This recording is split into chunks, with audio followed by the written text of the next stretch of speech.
Going on, guys? Back at the desk.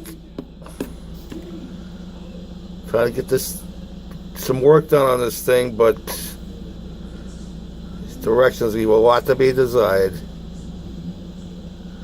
I already talked about this. I already made a video about that. We come to this. That symbol means to cut it out. This is actually marked on the lower hull. You can see they got it marked on the lower hull. But for the life of me, I don't know why they want you to cut it out. I've gone through these directions. I've looked online. I do not find this anywhere. So I'm leaving it. I'm not cutting it out. It'll just leave a big hole there. There's nothing on the inside of this lower hull to I just don't understand it. I mean, maybe it's there if you want to motorize it. You can put that. That's where the drive gear would come out. I don't know. But I am not cutting it out. I am leaving it. So I've got that all done. Bring this back. I can show you what I got done here.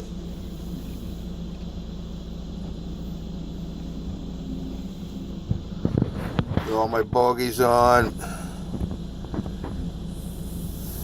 Rear wheel. I got the front sprocket here. I haven't glued anything on yet. Front sprocket goes up here. But this took a lot of work. These, especially these rear wheels, I had to drill them out.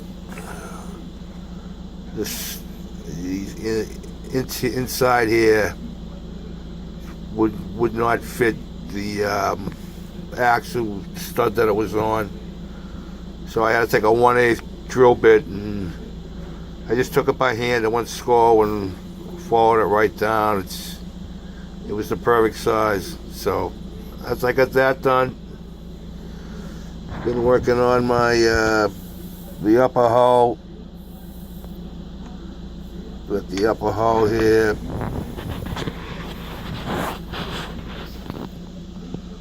I got the other piece of the upper hull.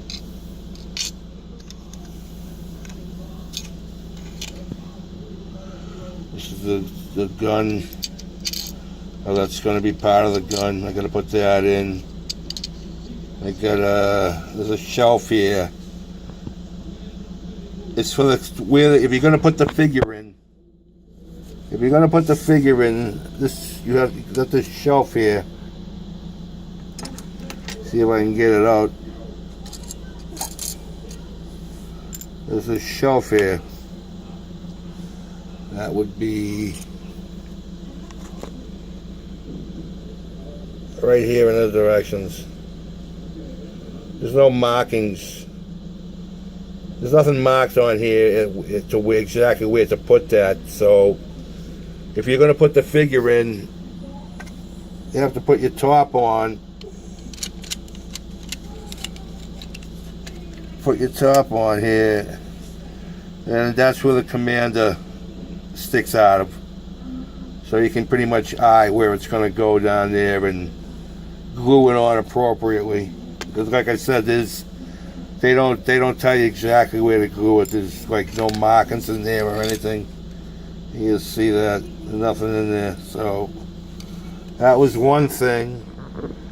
And now the other problem I have, and I had a problem with this piece. This piece right here. If anybody that builds this model, when you cut this off the sprue, be very careful.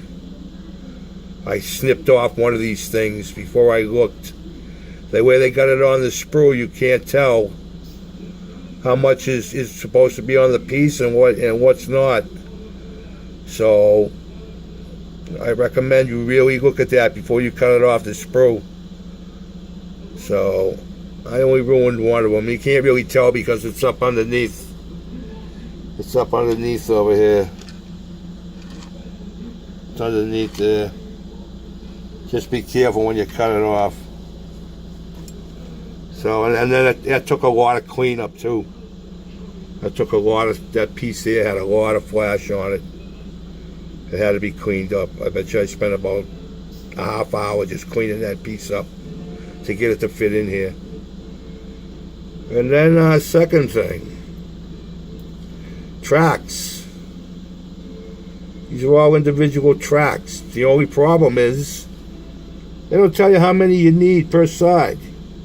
They show you how to put them together, but nowhere in here, in this whole thing of directions, is there how many. I got 6 sprues of them. I think there's 40 on a sprue. Pretty sure there's 40 on a sprue here. So that's 240, and what, 120 per side? I don't know. That seems like an awful lot. I mean, I looked on the box, I counted on the picture on the box, I counted 96. I'm gonna have to, I'll get my magnifier off of my magnifier, and the last page of these directions, there's the paint scheme. And maybe I can count them there just to get an idea. But that's going to have to be the last thing, because there's the kind that you put together and glue and put them on before it hardens. Because once you do it, they harden. When you try to unroll them, they're just going to break. So that'll be the last thing I do for this. But everything else is pretty simple. According to these directions, I need to cut this area right here out. This area here has to be cut out, and the other piece put in, because this hatch is a different configuration for some reason. So that'll be fun. No different than moving this piece here for this first wheel. I think I'm going to leave that like that. They call that a fix out in the field.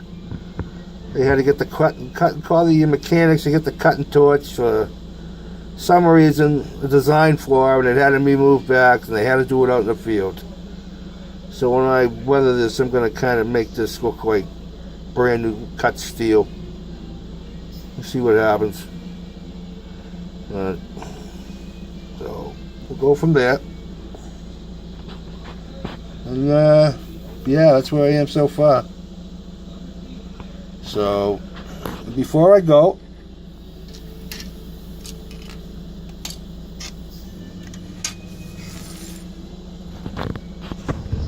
I belong to the Dollar Shave Club.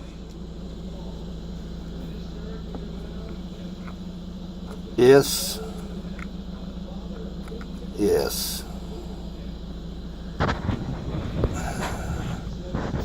I got a free sample. I had to give it a shot. It was free. Yeah. As a guy named Charlie, I'm not really happy with the product name. I want to know why not One Wipe Jackies, or One Wipe Billies, but no, One Wipe Charlies. All right, I can live with that. And then they send you the directions, how to use. Well, you can read it, of course.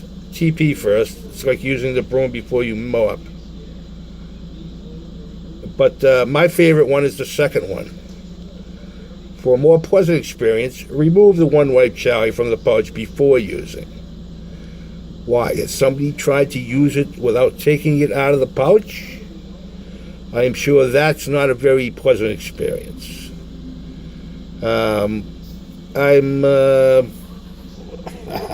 I doubt I will order any. Not, I'm not good with feeling minty down there. As long as everything's clean, that's the only thing I worry about. Maybe if they had like mango or, coconut or apple pie, something different, then maybe, but I think I'll just stick to my regular toilet paper. So, It was an experience. Peace out.